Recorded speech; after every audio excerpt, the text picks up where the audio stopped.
And Andrew, as we touched on in the openers there, it's a very important time for the government and the Treasurer in the build-up to this second budget, and pressure coming at them from a range of areas.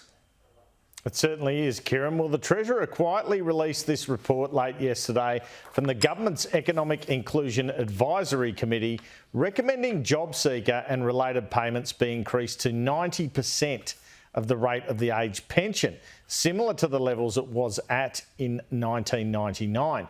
Now, this committee was set up as part of a deal with the Independent David Pocock in return for his support on supporting the multi-employer bargaining legislation through the Senate. The government at the time only promised to set up the committee to look at the Jobseeker rate. They never promised Senator Pocock they were increasing the Jobseeker rate. At the moment, it looks like a bit of a con job. Well, I questioned the Prime Minister yesterday, just prior to the release of this report, on the prospect of increasing Jobseeker in the budget and on whether stage 3 tax cuts were remaining as is in the budget. Is Jobseeker and single parent payments, could we see possible increases there given the cost of living crisis? A Labor government will always look for ways in which we can provide assistance to those in need. We'll do so, of course, though, in a context. The context here is we don't want to add to any inflationary pressure. You'd have to say that if the stage 3 tax cuts remain intact in this budget, you won't be fiddling with them in the next budget because it's pre-election. So are they pretty much baked in? Are we seeing them in their current form?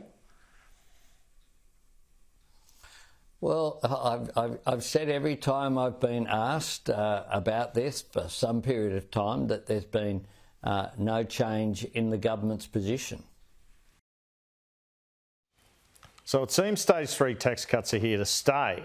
The PM opened the door there for some sort of change to Jobseeker, but it ain't going to be what the committee wants, that's for sure.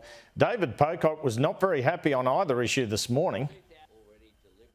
This is a payment that should mean that people are able to look at their options, apply for jobs, continue to live above the poverty line. If we value this as a country, if we believe that we should have a safety net that leaves no one behind, then we need to be raising the rate of Jobseeker and youth allowance. You know, we've seen all sorts of commitments for other big ticket items like inland rail, hundreds of billions of dollars for submarines. We've got $250 billion of stage 3 tax cuts coming.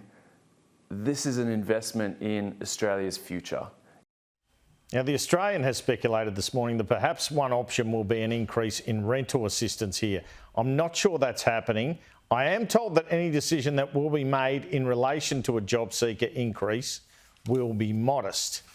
With the unemployment rate at just 3.5%, it does seem difficult politically to argue for a large rise in Jobseeker. There is no interest from the government in making the sort of change the committee recommended, which would cost in the tens of billions, Kieran.